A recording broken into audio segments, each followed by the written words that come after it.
Rangers fans, welcome to Liberty Blue, the essential New York Rangers podcast. I'm Andrew Chelney. That's Nick Zararis. And Nick, well, they lost in overtime to Colorado. They beat Utah. They beat Columbus in overtime. And then they blew four one-goal leads to the Montreal Canadiens to lose in overtime to them. They are 6-1-3 in their last 10 games, which is better than what we've seen in the past couple of months for sure, but the Rangers are giving away a lot of points they very desperately need if they want to stay competitive here. This is very much a week where, depending on your outlook, you're going to have very different takeaways. You know, you and I are very much in the camp of they're an average at best team that's going to lose games, they're going to win games, but you can't make sweeping declarations because each of these games are so volatile. And then, you read some of the writers of record and you say, well, Rangers have positive weekend. And it really depends on how you feel about the direction as far as, do you think they're pushing for the playoffs? Do you think they sell off the expiring contracts? Or do you feel that, hey, I just want to watch a hockey team that doesn't make me want to actively kill myself? Those are really the two schools of it. I was talking about it with one of my friends yesterday. We were watching the game. We were watching the Ranger game and we were watching the football game on Xbox. And as long as the Rangers aren't as bad to watch as they were through November and December, that's really all I'm asking for at this point. I don't expect to make the playoffs. I don't expect the general manager's vision for how to make the team better to align with my vision. I just want watching the team to not be an actively painful and miserable experience the way it was for most of November, all of December, and, the first game or two of January. They are not good. They are not exciting, but they are at least not boring. That's the best I've got. The game against Montreal, that was, I won't say fun because they lost, but it was watchable. It wasn't a miserable exercise of them skating around with no real creativity, no real chances to create. The defense is still atrocious, but Awful. at least they score goals every now and then now. And that's really what it's going to come down to down the back stretch here. We know the defense is not fixable.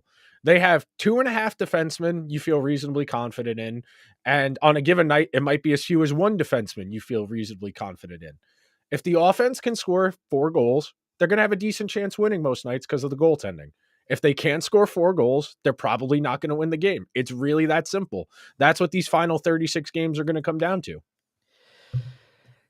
Can you really bank on that? Is Nope. the question that you have to ask yourself. No, because if you don't get the power play goal, right. you're talking about 3. You're getting 3 a night. And can you win with 3 a night when you give up 3.5 a night?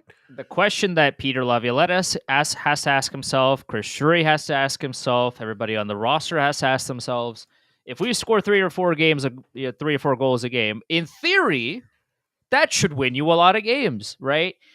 One, that's not happening because the defense doesn't exist. So you have to score more.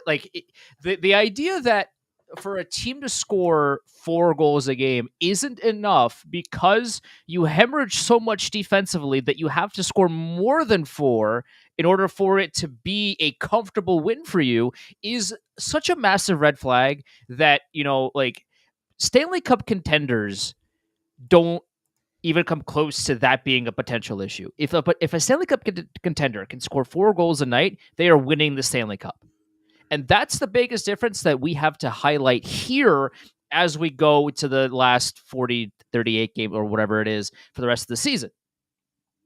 Real Stanley Cup contenders, if they look at the scoreboard and go, oh, we scored 4 goals tonight. Oh, this is easy. We're going to win the game. All we have to do is just continue to not be complete abominations at defense, and we just win. That's it. For a team like the Rangers, that's not the case. And that is something that has to be bolded in size 72 font for everybody to understand it and digest here, is that the Rangers, even if they do make the playoffs, okay, that's not fixing that problem. The problem's still there. So at this point, it's not even about whether they're not cup contenders. Obviously, I mean, look at the way they've played. But even if they make the playoffs and they bounce in the first round, there's not going to be a whole lot of lessons learned from that. No. And the problem of them just completely falling apart defensively is still going to be there. So as much as, Nick and I are going to root for them to make the playoffs, like we want them to win every game. That's the whole point. It's a lot more fun to watch your favorite team win than it is for you to watch your favorite team lose. That's kind of that's not, I'm not breaking any news here. But at the end of the day, if the Rangers want to get serious here, they have to fundamentally address their issues before moving forward, or else they're just going to be spinning their wheels in the mud and not going to get anywhere. And that's really that's the trick to this. I went on Game Over Montreal and talked about it last night from the perspective of Montreal really had, you don't want to say they had nothing to play for this year, but coming into the year, they knew what they were doing. They knew we're going to keep taking our lumps. We're going to keep giving our young guys, Slavkovsky, Suzuki, Caulfield, Kirby Doc, all of the defensemen, Gooley, Lane Hudson. We're going to give all of these guys as much runway as we can to figure it out. And I said this, I think last week, it might have been the week before on the show, but it feels like the Rangers are just kind of wasting this year, kind of like what it's been to be a New York football fan for a lot of the last decade, where the season's over by Halloween for the NFL in New York, and you just have to sit there for the following 8 weeks and watch them play out the rest of the season.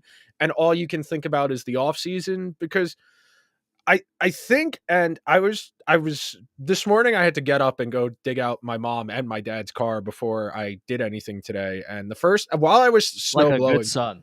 like while I was out there snow blowing, I was thinking to myself, damn, the window's over. I really was as the snow was blowing in my face. By the way, this is how crazy we both are. Like mean, we're sick. We really are. I'm a good producer. I'm a good content person. I'm actively thinking about what I'm going to talk about on the show before we go live. I Sure. really do. It really does feel to me that the window, as we constituted it, as Panarin's the best forward on this team, Fox is the best defenseman, Shesterkin is the building block. The rest of the components, Trocheck, Zibanejad is the 1-2, Kreider and Lafreniere as top 6 wings. The rest of that premise has disintegrated. Lafreniere got on the sheet last night. That's like his 3rd goal in the last 20 games, whatever. That line was one of the best lines in all of hockey last year. Panarin, Trocheck, Lafreniere. Unbelievable metrics, great offense, and you were willing to concede what they did defensively because they outscored their problems. But this year, they're not outscoring their problems. They are worse defensively, so that's not really working. You go further down the lineup, and you're getting okay results from that Cooley, Zibanejad, Riley Smith, or whomsoever you want to play with them. But again, you're talking about the Stanley Cup and the Rangers last year, the best iteration of the team in the history of the franchise in the regular season, could not make the Stanley Cup final. Now, we're talking about a team that's 3 or 4 tiers worse than that right now, at least 3 or 4 tiers worse than that, where they are in a playoff fight with teams like Montreal and the Flyers and the Islanders, versus last year where we were talking about, well, it's really just them in Florida in the East. And I don't see a path with what's currently here. And there's a whole lot to talk about in that respect as far as JT Miller and subsequent transactions, the purported $97.5 million salary cap. We'll talk about that stuff later in the episode. Sure. But the bridge from where they're at right now back to contender status is not just simple as everybody getting the vibes right again.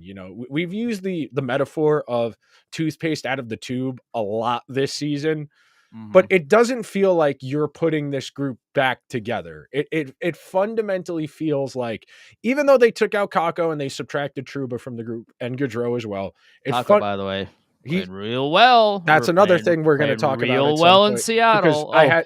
Whom could have seen this coming? Because I had a subscriber DM me a question he wanted us to talk about, so we'll definitely hit on that as well. But the bridge from where they're at right now, and it's really ironic that we've spent a lot of the last 3 seasons making fun of the Islanders' unwillingness to make a decision. You say shit or get off the pot. Are we going for it, or are we going to bottom out? And right now the Rangers are in that same boat of, can we make the prudent decision here, which is trade Riley Smith, trade Ryan Lindgren, trade Jimmy Vesey, trade William Borgen, get a bunch of extra draft picks into the summer. You get all of the new financial flexibility because A, You're not paying Truba $8 million anymore. You're going to have that $5 to $6 million of new money in the system that everyone's getting if the cap actually does get to 97.5, and you can really do some things when the summer comes. But you have to be willing to take your medicine in the short term. And everything about the way the JT Miller stuff, which we're going to talk about, is developing leads me to believe that, like you said before, are they going to learn their lesson? Or are we going to do what we did in 2015, 2016, where we see a very flawed team that is really dependent on 2 or 3 guys? And are we going to trade for our equivalent of Eric Stahl in 2025? Are we going to make that type of transaction where it's extremely short-sighted and purely about that season? Or are we going to be honest? Because if you just want to make the playoffs, that's fine. I have no problem with that. Like you said, that's the goal. Make the playoffs. But that's the goal for the guys on the team. The front office and the players on the team, as this season has proved, their interests are not always aligned. Yep. Well, to piggyback off of what you're saying, the key here is looking at the Rangers in the future. And the problem with keeping Chris Drury as a general manager, even if you love the way he's been, being a GM to this point, let's just say you are an ultimate pom-pom waiver of the way Drury has handled business to this point. If that's true, okay. Hear me out, though. If the goal for the Rangers is to get better long-term, is to essentially, for lack of a better word, punt the season, because clearly they're not winning the Stanley Cup this season. Just watch the team play and you'll very quickly realize that they are not a cup contender. Then you have to sell. The Rangers have to be sellers at the deadline in order to, 1, get more cap space, 2, get assets to potentially make trades to make the team better, and 3, they're not winning 30 out of the next 38 games. I'm sorry to break your heart. But that's just not going to happen. The problem with that is that Chris Drury is on the hot seat. Well, not if you believe the reporting that's out there. That's the other thing that's weird about I guess, this too. But the idea at least is that Chris Drury isn't in the most comfortable job of the 32 in the 32, right? I've lost count at this point. 32 in the NHL. His seat is not the coldest. That's objectively true. Whether or not it's the hottest or whatever, I'm not that that debate doesn't matter. But it's objectively not the coldest, right? So Chris Drury is not going to sell. He's not, because he knows that there's a lot riding on the record of this team this season for him specifically. He knows that. So why would Chris Drury sell off everybody and essentially tank the last 30 games to look for the future long-term success of this team? Chris Drury is going to, there was a report I saw earlier today that the Rangers were, I think it was from Drancer, that was Thomas Drance of The Athletic, who was the Rangers offered Hedl, I think it was either Lindgren or Strider or whoever it was, and a conditional first for JT Miller, and that fell through. It's if we're trading for conditional firsts in this year, but for the record, it didn't specify what year the conditional first was. But regardless, why are the Rangers trading conditional firsts when they are mediocre at best this season? That doesn't give me a lot of confidence, because again, it's just you're supposed to be getting the firsts. This team, Will Borgen's going to get a first. Don't worry. Yeah, right. EJ Raddick with that breaking news. But this team should be acquiring assets. Yeah, and it's not this JT. We'll get to JT Miller in a second, but you should be trading Lindgren. You should be trading Riley Smith. If Zibanejad waives his no move clause, throw a parade. You have to be collecting these assets in order to get better long term. Because at a certain point, you before this whole wild card, playoff situation, there used to be this thing called a 9 to 12 hole, where you weren't bad enough to tank all the way, but you weren't good enough to actually make the playoffs, so you were just kind of in between. And because of that indecision, those teams that were in that 9 to 12 hole kept being in that 9 to 12 hole. And that's where the Rangers find themselves in at this current juncture, where if they are too indecisive, if they don't know where to go, if they don't know how to fix their problems in a correct way, they are going to remain in this hole until someone figures it out. Because trading for JT Miller makes the team better on paper, sure. But again, like I tweeted this out, a couple of days ago. It's like JT Miller's a good player, and I'm not here to disagree with that. Like objectively, he's a good hockey player on the ice, but he's quitting on the Canucks. You can't definitively say he's quitting on the Canucks. You can't speak. Watch the way he plays. I mean, I wouldn't say Mika Zibanejad has quit on the Rangers. I would say he's ineffective. I would say those are different things. Okay. JT Miller, let's say, isn't playing at 100% of his capabilities in Vancouver right now. If you want to say that, that's fine. That's the kind of energy you want to bring into this locker room? Of all the people that could potentially fix this problem, that's it. Okay, listen. If you say so, at this point, I'm willing to try anything. Screw it. And looking at it that way, we can have a conversation as far as JT Miller now and because I think it's very instructive that Chris Drury views the solution to his underperforming core of expensive veterans being to add another underperforming expensive veteran to said group. Even if you could conceivably get Zibanejad to go the other way in that trade, you're telling me you're building this team around two 32-year-old centers who are being paid $6.5-7 million a year until 2030.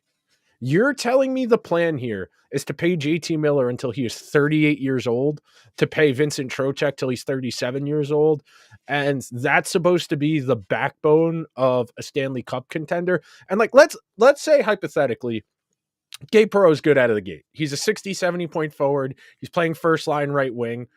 What does the team he's doing that on even conceivably look like? Because Chris Kreider, by the time he is that good, Chris Kreider and Artemi Panarin probably won't be on this team anymore. And if they are, they're going to be diminished versions of themselves. They are going to be playing lower in the lineup, smaller roles. You're going to tell me that you can really see a vision where Vincent Trocheck and JT Miller down the middle in their mid to late 30s is the crux of what is going to be a Stanley Cup contender. Lest we forget, they need 3 new defensemen, realistically. 3 defensemen. They need at least another top 6 wing because Riley Smith will almost certainly be gone next year. What is the path to building a team around 2 guys in their late 30s look like? Because I don't know if you're familiar with what the Nashville Predators record is right now, but building the whole plane out of guys who were really good when Vladimir Tarasenko was on the cover of NHL 15, that doesn't really seem like a great plan. Hey, they've won 3 in a row. Listen. They're so back, baby, Nick. I don't know if you know this, but they are so back. They've won 3 in a row. That's an example of positive regression where Nashville isn't as bad as their record has been all year, but like every now and then, even bad teams are going to win 2 or 3 games in a row just over the course of a long season. I fundamentally, like, let's say that package of Hedel, Lindgren, and a conditional first is what it was going to be. And they're effectively giving the money they were giving to Trouba to JT Miller. So what does that do as far as the lineup? So where are you playing JT Miller? You playing him first, second, or third line center? Well, if you traded all that to get him, he's probably playing second or first line. So you're telling me we're going to pay Mika Zibanejad $8.5 million to play third line center for the next 6 years? That's the plan. We're going to pay Mika Zibanejad $8.5 million a season to get 15, 16 minutes per night to be a matchup center, to play the role of a Yanni Gourde. That's what we're paying him for. And that's why I think this is dumb. I think fundamentally, just throwing another name at the problem is not how you fix this. I think the Rangers' obsession with trying to get credibility from other places is why they're in this boat to begin with. That, well, Vincent Trocheck was so good for Carolina, and he was a third line center there, and we think if we play him with Panarin, he can do more. Well, we could have just played Philip Hedel in that spot, or we could have done what the Capitals have done. And if you go back and you go and listen to the 3rd or 4th episode of this show, it was me and Andrew saying they really shouldn't spend on any big names. They should look at the reclamation project bin of guys like Evan Rodriguez and Dylan Strome, guys who need to prove it as NHLers and will work hard and be cheap. And if they work out, great. If not, no harm, no foul. because the Rangers are, and look, yes, the cap is going to go up more than expected this summer. The Rangers are still a relatively illiquid team because all of their players are pretty expensive, other than a handful of the ELC guys. But none of those ELC guys you want to trade because they're your only cost effective players. That's the thing here. Like, yes, is Hedel a volatile asset because you don't know about his health? Absolutely. It's extremely concerning every single time he takes a bump like he did last night against Montreal. You have to worry with By the way, bated that breath. wasn't a penalty? That should have been a penalty. On what universe is that not like a boarding call? That's one right in the numbers. We say this a lot. If Sam and Joe are complaining about the officials, they're not doing a good job. Sam and Joe are very diplomatic about not getting on anyone because they're trying to be professional. But if the referees are getting it from them, that tells you that that's a missed call. But to the bigger point here, sure, is JT Miller better than Filipino? Yes. Would he be their best center? There's an argument. The answer is yes. That does not mean they're going to play better defense. They don't know what that's going to do for their lineup as far as who's going to play with who and who's going to play where in the lineup, because that's already an issue. You're already paying Zibanejad to be a reduced version of himself. Are you going to shrink his role even more as a means of trying to coax better play out of him? And you're going to add JT Miller, who, again, maybe not the most easy person to play with, to a group that's already kind of fragile. All of this just seems like shiny object syndrome of, well, we can make the team better. We got to do it. And that's how we got here in the first place. That's why they're in this spot. I think he's a good player. That's not the question. JT Miller is a good player. I just forget about the on ice side for a second. Thinking from Chris Drury's perspective specifically here, you have to manage the books. It's you're the general manager and the president of this team. It's your job. One of the jobs that you have to manage the books for this team.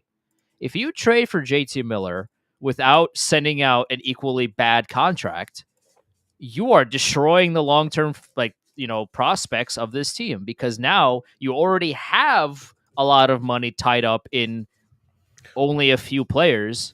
What did the great Irvin Magic Johnson say? I'm not going to be here. Yeah, I guess. I'm not going to be here. But that's like that. That's my point from earlier. Is if Drury is going to have the leash to make this trade, then that one tells he's going to be here for either a while or not at all. Because again, why would you, as let's say you're Jim Dolan, why would you let, and we could, I'm not arguing about the semantics of what Jim Dolan feels about the Rangers. I'm not doing that right now. But let's say you're Jim Dolan and you are locked into the Rangers right now. Why would you let Chris Drury make a trade for JT Miller when, one, you have a feeling that he might not make it past when Drury might not make it past this year, when Drury might not be part of the long-term, vision of the front office of this team, and maybe his vision doesn't align with your vision, etc. One, why would you let him make that trade? Two, if you get JT Miller and you don't send out Zibanejad in return, you are adding to the logjam of bad contracts that are essentially immovable. I understand there's a not a loophole, but if JT Miller waives his no move clause to come to the Rangers, and the Rangers essentially JT Miller doesn't have a no trade clause anymore, I think that's the rule. And if I'm wrong, please let me know in the comments. But I'm pretty sure I saw something about that earlier. So okay, even if you do get JT Miller and that does happen, he becomes a little bit more movable, sure, but he's still making a lot of money for a long time. And so if you wanted to get JT Miller off the team in the future, you'd probably have to retain salary to make that happen. So why are the Rangers trading assets to get a guy that is, into his 30s, has a long-term contract, and if you ever wanted to trade him at some point, you'd have to give up, either give up assets or retain a lot of money in order to trade him. That doesn't make logically, again, forget his on-ice contributions for a second. This is purely about bookkeeping. Yes. Logically, that doesn't make any sense. If you're Chris Drury, the general manager of this team, you think about that and you go, yeah, why am I trading for this guy? But that doesn't seem to be the case because of all the smoke surrounding JT Miller of the Rangers, all of the potential leaks that have came out that that the Rangers are going to trade for him. There's a few of the AHL guys, like Adam Sikora, was a healthy scratch yesterday. Apparently, that was supposed to be part of the trade until that fell apart. I don't know what this trade could even look like if the Rangers aren't sending a bad contract in return. I thought of this analogy yesterday. The Rangers are the people that finally, after years, they've been cost cutting. They finally paid off their credit card debt, and they immediately go on like a $5,000 vacation that puts them back into debt. We finally got rid of the Jacob Trouba contract, which we have all agreed for 4 years was actively hindering their ability to be as good a roster as they could possibly be. What are we going to do? We're immediately going to take on another bad contract because he's American and he's gritty and he's an asshole. And we need assholes on this team because that seems to be the recurring theme I keep hearing from the hockey men is the Rangers don't have an identity. They don't have an alpha amongst them. Yeah. They had Jacob Trouba. Also don't have a defenseman. They have one good defense. Other than Adam Fox, I cannot depend on any of the Rangers' other 5 defensemen on a nightly basis to be consistent. I think they are varying degrees of inconsistent. You know, Miller is fine most nights. Schneider is fine most nights. But when it's bad, it's really an atrocity. Bad. I mean, even Borgen, you know, that turnover on the Suzuki goal, that's a mistake someone makes playing roller hockey at like 12 years old of there's a guy over there to my left. Oh, my teammate's to my left. Whop, interception going the other way. I mean, He's under no pressure at all. Nope. He's got 20 feet of open space in front of him, and he turns it over for no reason. Absolutely under no pressure. And what do we always say, Andrew? There's 2 places to get the puck where you want it to go. You can pass it or you can skate it there. Why you would go lateral when you have 20 feet of open space in front of you, I'll never understand. But this is a guy the Rangers have coveted, by the way, for a long time. I just want to point that out. But this is you know what that's a good example of, and this is an interesting way to think about this. They're the person you had a college class with that you thought was cute but never said a word to, and 5 years go by and you check in what they're doing on Instagram. That's what the Rangers have done with guys forever. Remember how much they were talking about Ryan Strome for when they traded for him? Like he wasn't as depressed an asset as humanly possible, and all the conjecture was the Rangers wanted to draft him in his draft year, but they couldn't get that high up the board. We're talking about a guy you traded Ryan Spooner, who was out of the NHL for. You're that excited to get him that we have to relitigate a draft from 5 years ago. Same thing with Trouba. We heard about the Rangers coveting Trouba for years before he ended up finally getting here. Like Borgen is tall. He's American. He is 28 years old and has less than 300 career NHL games played. He is a fringe NHLer. And speaking of the JT Miller framework, and one thing I wanted to talk about off of that, please tell me how the Rangers traded up in 2020. They burned a draft pick to trade up to take Braden Schneider. They took him in the first round. He has gotten every opportunity to play, not ever be accountable in the same way they've held Zach Jones or Nils Lundqvist accountable for bad play when he's been bad. And lest we forget, Braden Schneider has had some atrocious hockey early in his career. If you go look at the underlyings in 21 and 21-22, actively tanking the team when he's on the ice. How can that guy, which they have given every opportunity to succeed, be getting 2 minutes less per game than Will Borgen, who they traded for a month ago and has less than 300 games played as a 28-year-old? How is this not Schneider, Miller, Fox, and whoever, and Borgen playing with Vakanainen? Like, if you're telling me the vision is what we want to have Borgen here long term, then why are you going to pay Braden Schneider wherever you're going to pay him on the next contract to be the third pair right defenseman? You know, we did this 3 years ago when it was Trouba, DeAngelo, Fox. It was too expensive to have all 3 of those guys. Like, even if DeAngelo wasn't a lunatic and impossible to deal with, they wouldn't have paid him. It wouldn't have made sense to pay him. That's the woke media's fault, Nick. Yeah, I mean, hey, man, notoriously woke Russia. Russia found out it was woke the other day, and Putin was very confused. You know, like when Algeria found out it was woke during the Olympics. Very confusing days in Algeria and Russia. But you can't pay 3 defensemen on one side all market value. You know, Schneider doesn't put up a lot of points, so he won't be that expensive. But, like, hypothetically, so what? We're going to pay Borgen $5 million a year, and we're going to pay Schneider $5 million a year, and we're going to have $18 million committed to 3 right-handed defensemen, and that doesn't include a Miller extension, and 2 lefties because Lindgren and Vakanainen are indeterminate on their future. And like, even if you want to say, oh, well, what about EJ Emery or Zach Jones? None of those guys are proven. None of those guys are comfortable in the organization's perspective that you're going to feel good about that. I just don't see. And a lot of this conversation and this episode so far has been like bookkeeping and long term, but like when the season is where it is, where it's maybe a 30% probability, and I have a lot of stuff as far as what they need to do standings wise, and we're going to get to that, but the bookkeeping is infinitely more interesting to talk about right now because we genuinely don't know. Generally, we kind of have a feel for this stuff, as far as what they're going to do decisions because of the contracts, that at a certain point it reaches, well, he's an expiring contract. We're not going to keep him. We need to trade him. That's just how sports work in today's world. I don't know. I know a lot of the media people seem to think Lindgren is almost certainly going to get traded ahead of the deadline, but like, are we really going to trade all of these expiring guys and still add JT Miller? Are we going to buy and sell? Like, none of the vision or the conversation here, it doesn't really add up. It's very incongruent with what's actually going on with the team. And that's why I think it's so interesting to talk about. That, and by the way, when Zibanejad skated through 2 guys and almost Michiganed against Columbus, I thought I was having a fever dream. Like, as an aside, when I saw that, I was like, wait, whomst did that? Huh? Where has this been? The first, like, not only this season, last season, the season before that, where was this? Also, I think genuinely the last time Zibanejad scored a breakaway was that game against Washington where he scored 5 goals. Like, he's had some miserable luck on breakaways, because that might have been the game that broke the space-time continuum and has entered us into this weird 5-year window.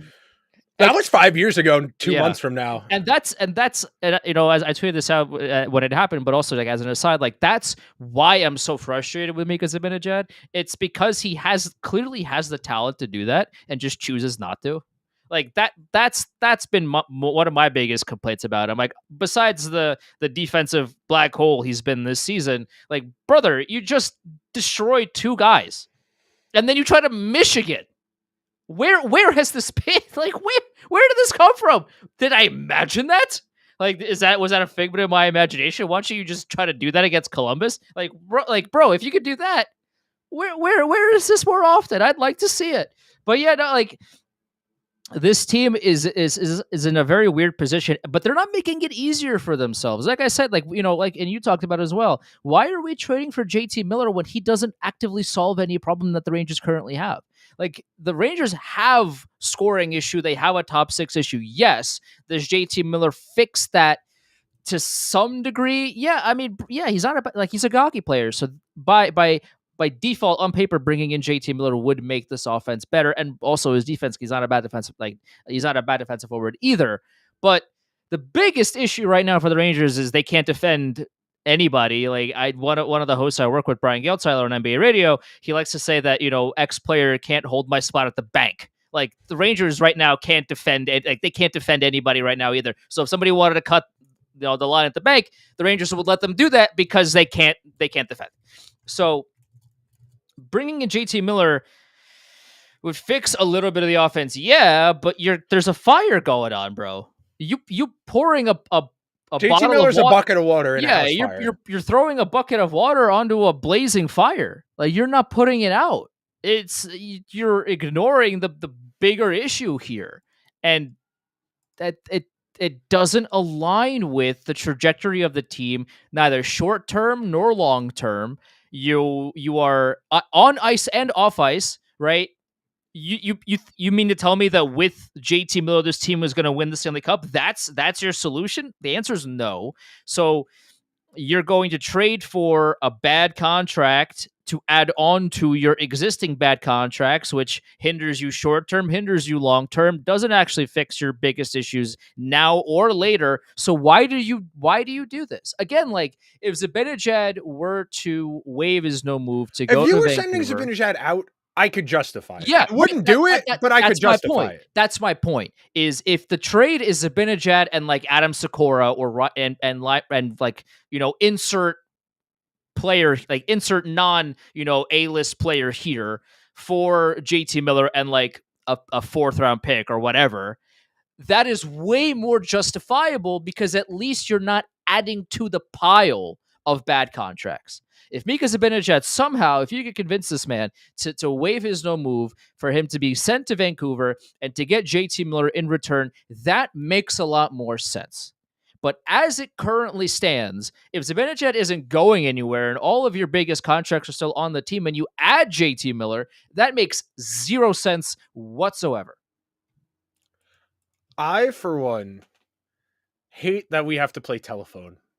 I, for one, hate that we've been doing this JT Miller shit for like 3 years now. Yep. It is so tiresome. And, this is the type of move. And I fundamentally think this is the type of move that would be more likely to happen in the summer than anything. I think the Rangers this summer are really going to, I really think the summer is when you'll start to see whatever the next phase or iteration of this team come together. But before we get to the summer, I did take the time to put together this spreadsheet as far as the playoff math. So I want to pull this up and talk about this in terms of the postseason. So this is since we started this format, we started the wild card format. 2013, 2014 was the first year of that. These are the point totals of every team to make the playoffs in this format, excluding 2019, 2020, because that wasn't a full season, and 2021, which was only 56 games. As you can see, the average point total in the East to make the playoffs has been about 95.5 points over the last 10 years. It's been about 93 points in the Western Conference. This is what the math says you need. This year, though, we are on pace for wildcard one to be 92.7, 93, and Columbus in the second wildcard spot is currently on pace for 91 standings points, which would be one of the lowest totals since this format started. The lowest ever was the Wild in 2015, 2016. They made it with 87. Last year, the Capitals made it with 91. That's the lowest the team in the Eastern Conference has made it. So conservatively, if we want to say that the Rangers are going to do this, if we want to say the Rangers are going to do this, they probably need to record at least 92 to 93 standings points if they want to feel reasonably good about their chances of making the playoffs. And by the way, the Caps prize for making the playoffs was losing every game and getting kind of lapped. Like the Rangers skated circles around the Caps. Also, by the way, they didn't really play that well the entire time anyway. Like the Rangers at like 70% of what they could play gave the Capitals fits, and the Caps couldn't score a goal, and they got swept. So it's a conundrum because you sit here right now. The Rangers have 48 points in 46 games, a 5.22 points percentage. They are currently on pace for 85.5, so we'll round up, we'll say 86 points. To make up the 6 or 7 points that it would take to get from where they're at right now to a playoff spot, that's one good week. The Rangers go 3 for 3 in a short week where they only play 3 games. That's all you need to get right back into the mix as far as being on the inside looking in as far as a playoff spot. The problem is, and I'll go over to this tab here, the Rangers have 36 games remaining. They have 48 points currently. To feel good about your playoff spot, you probably need 94 standings points, would probably almost guaranteed get you in. They have 72 potential points left. To get to 94, they would need 46 points. 46 points would be 23 wins or 20 wins and 6 overtimes, etc.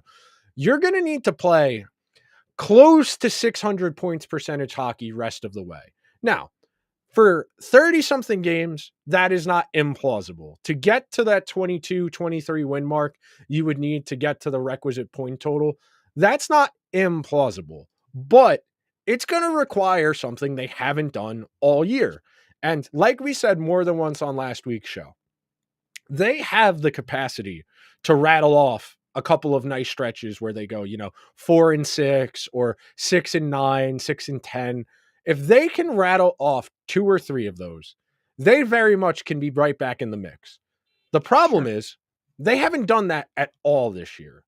If you think that's going to happen, which again, it's possible, they have the capability to do it. But if they haven't done it all year, and the supposition is they're probably going to subtract a player or two from this group anyway. Do you think they can do something they haven't done all year with the most pressure possible on them, with a difficult schedule remaining? We talked about it last week. They got every opportunity because, they get to play Columbus more. They get to play the Flyers more. I think they have one more with Ottawa. They have three more with the Islanders. They have one more with the Devils. They can absolutely make this gap up. The problem is they haven't played well enough to give you any semblance of confidence that they're going to be able to do it. The math is very doable. To win 22 out of 36 games, that's not a crazy ask for a decent team. 22 out of 36 is not mind-blowing. That's very slightly above average. If we're going to say average would be a 500 points percentage, 600 would be about 10% better. 10% better than average is not a lot. 10% better than average is not a whole lot to ask of a team that has a Vezina winner, a Norris Trophy winner, a former two-time Hart finalist, multiple point per game forwards. It's not implausible. It's just going to be really difficult.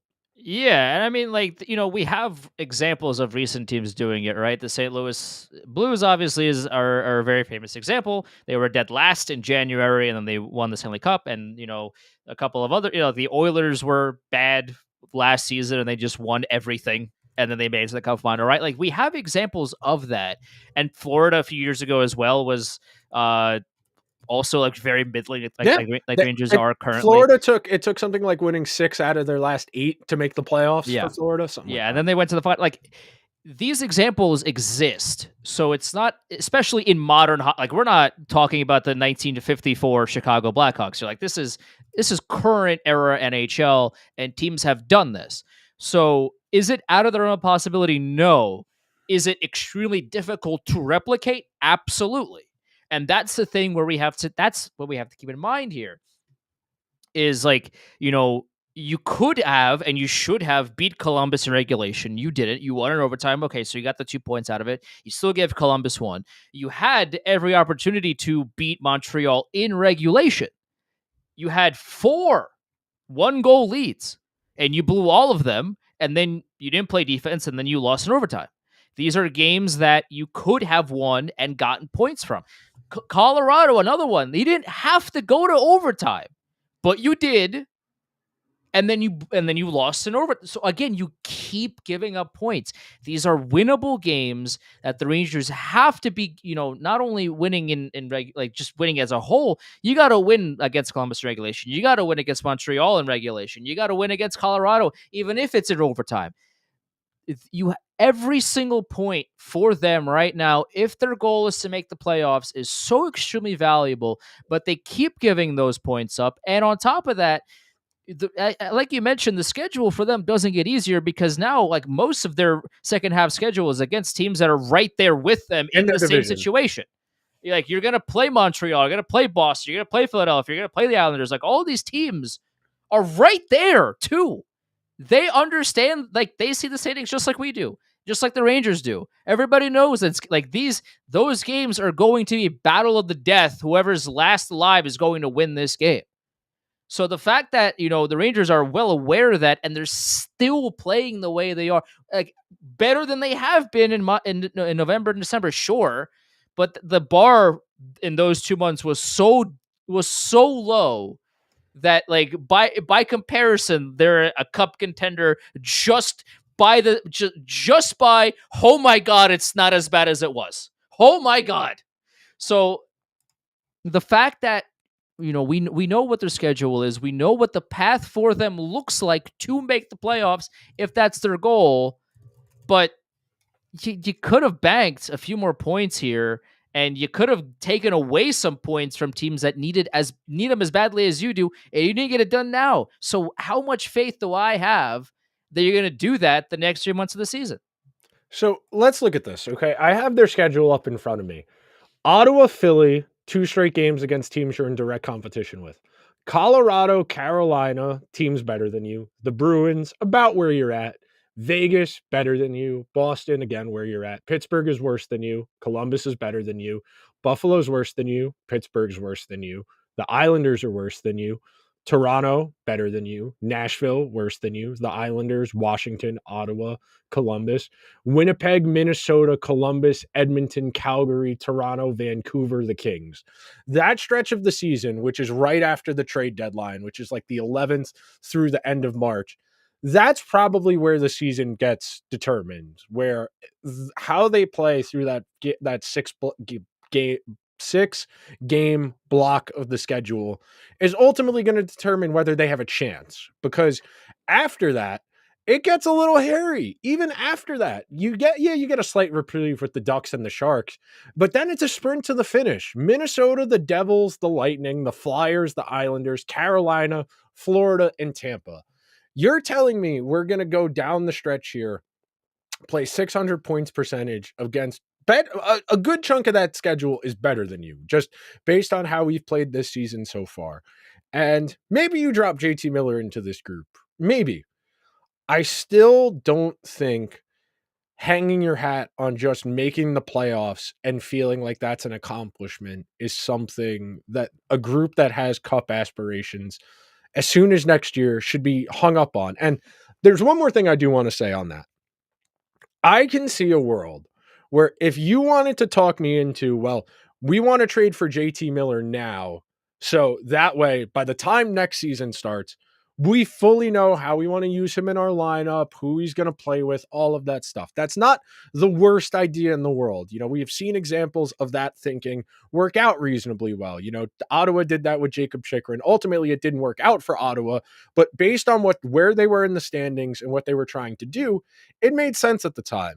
When the Flames fired, I forget who their coach was in season, and they brought in Daryl Sutter for like the last 10, 15 games of the season, giving him that 10 to 15 games with like no consequences gave him a head start on what the direction of the team would be in the summer and set them up nicely for what the preseason and training camp is going to be. So if you want to sell it to me from that perspective of trading for JT Miller is about next season, okay, you can get me more inclined to believe that, because I don't think that it would require being almost outright delusional to think adding JT Miller to this team makes them Stanley Cup good. Like outright delusion, like not within the realm of possibility. And again, I want to highlight that I'm not against the JT Miller trade in essence. No. But the biggest caveat is, are you going to send a bad contract back?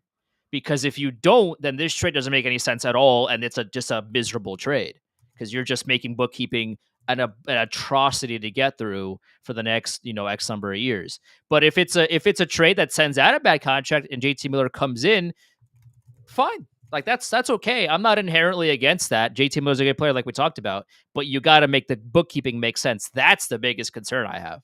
Yeah, 100%. That's the big thing here. Again, I'll say it one last time just to be clear. If you can send Zibanejad's contract out or Trocheck's contract out, and you want to do that for JT Miller, that's fine. I think that's more rearranging deck chairs on the Titanic as opposed to plugging the hole in the Titanic, but I can at least understand that. Adding another bad contract, and people will say, well, they're going to have more money this summer. Just because you have money does not mean you need to spend it. That was the conjecture we were having a few weeks ago when they had first traded Trouba and they subsequently traded Kakko was, do you really want to give Chris Drury $15 million of cap space going into a summer to see what he can do? Because lest we forget, the first thing Chris Drury did as general manager of the team was burn $15 million in cap space in a single offseason on a Zibanejad extension, on Patrick Nemeth, on Ryan Reeves, on Barclay Goodrow. That is what he did. He instantly burned money as soon as he had any of it. And as much as I hate the don't eat avocado toast for breakfast people, they're not wrong when they say that people who don't have money their whole lives stay not having their money because they have to spend it. Now, some of that is out of necessity. Poor people have less money to spend. So, okay, that's a good point. We can answer. I want to highlight this comment here from Segmenta. He says, Miller makes $7 million. What bad contract? It's the term. It's the term. Yeah, by the way, I want to highlight it's 8, and he's signed until 2030, which is when he will be 36 years old. That is what makes it a bad contract. And this is a player who plays a physical, hard-nosed style, which is part of why the Rangers covet him, who has a track record of being semi-difficult to play with. And sitting here right now, he is what, 31 years old. He'll be 32 in, I think, a month or two. I believe his birthday is in March. So you're going to tell me that we're going to go age 33, 34, 35, 36, 37 with a player who might be showing. And like, one last thing, I don't think he's outright only physically declining, and that's why he's playing worse this year than he did last year. But it's not out of the realm of, it's not out of the question that he is beginning a physical decline. You know, we talk about, well, Sure. what happened to Mika Zibanejad? What happened to Vincent Trocheck? They're old. You are inherently more volatile as a professional athlete the older you get. Now, you can age better, and we would typically say elite players age better, but is a player like JT Miller going to be willing to and have the puck intelligence, the hockey intelligence to adapt their game? You know, we talk a lot about how the great players reinvent themselves, how Sidney Crosby has become the best grinder in the world because he still has the great puck skills, but he also has understood and mastered how to use his body for leverage. That Sid never loses a puck battle now. And he's got that old man strength where he gets lower than you, he's going to out leverage you, and he's going to win that battle. We talk about it that LeBron has reinvented himself 4 times over the course of his 22 years in the NBA. That's also arguably the best player in the history of the sport. All due respect to JT Miller, he's not on the Sidney Crosby, LeBron tier of player. I think he can be certainly Breaking news. effective through his mid 30s. Yeah. But even if let's say he has even a modest decline year over year for the rest of his career, which he should because he's entering his early to mid 30s. Do you really want 2 Vincent Trochecks? And like, Trocheck's not a bad player, 60 points. Kind of has been this season. He has been, but like Neither here nor there. Yeah. let's say from a stat sheet perspective, Trocheck's going to have 50 to 60 points pretty much every year the rest of this contract because he's going to stay on the power play. He's going to stay with Panarin as long as Panarin's a Ranger, because the Rangers have every incentive to try and extract maximum value from him and put him in positions to succeed because they gave him that contract. Now, if they trade JT Miller, I have every reason to believe they would do the same exact thing where he's going to get favorable deployment. He'll get on the first power play. I don't know where he fits in on the first power play if they're not taking someone who's currently on that unit out. I do think that's a question that needs to be addressed as well. But I don't think adding another guy who could very well be in the early stages of physical decline to a group that's already dependent on old players, and I know there are people who say, well, the Rangers are like the 8th youngest team in the entire league. Well, the young guys on the team don't play that big of roles, unfortunately. I like Cooley, I like Hedel, I like Berard, I like Lafreniere. None of those guys is carrying a Panarin or Fox like load on this team. None of those guys are bankable as carry guys, and that's really the Rangers' issue. Even the guys who are supposed to carry the team right now aren't doing that other than the goaltending.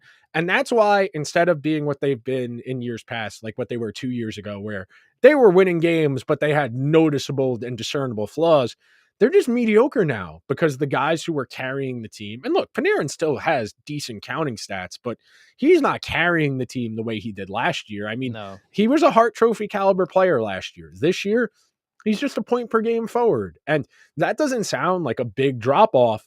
But when we're talking about over the course of every game in a long season, it does begin to accumulate.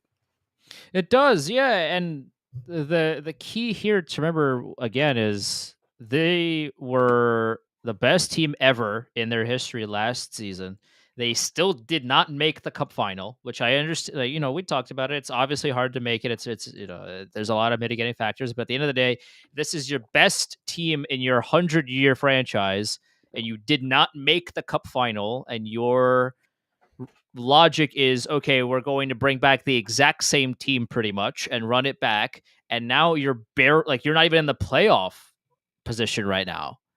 Then your solution can't be, oh, we're simply going to add JT Miller, it's all going to be fine.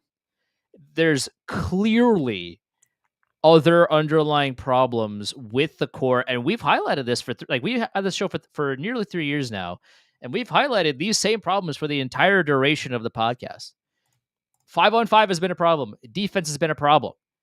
Goaltending has been great. Power play has been great for the most part, but at a certain point, if your top players cannot produce a 5-on-5, this team is not going to win the Stanley Cup. We've talked about this for hundreds of episodes at this point, and the fact that you know there's a lot of this is speculation, yeah, and there's been a lot of leaks, and how much the Rangers covet JT Miller is still kind of up in the air, but with smoke there's fire, etc.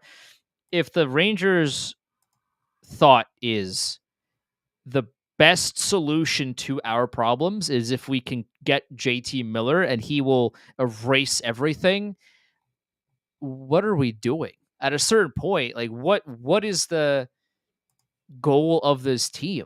If they're watching the games just like we are, like we're not we don't have a secret angle or secret I stats. don't think anybody has a great insight into what the vibe, what the direction of the Right. team is. I think the ambiguity about pretty much every decision right Is now kind of the worst part about this. I think that's why it feels so existential. Yeah. I think that's why it feels like this is such a, for to quote to use the Bill Simmons vernacular, this is a sliding doors moment. You know, the Rangers have had their fair share of them, but this kind of feels like the point of no return as far as once whatever happens at this trade deadline or ahead of this trade deadline happens, they're not going to be in a position to undo that decision, whatever that is, whether that's JT Miller, whether that's trading away all the expiring free agents.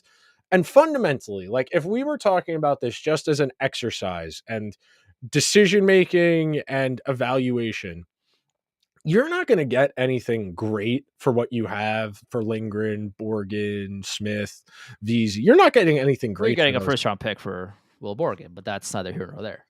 If you got, a bunch of extra picks, you got a bunch of 3s, some 4s, some 5s, they're probably not using those picks to make the picks. They're probably using those in trades over the course of the summer.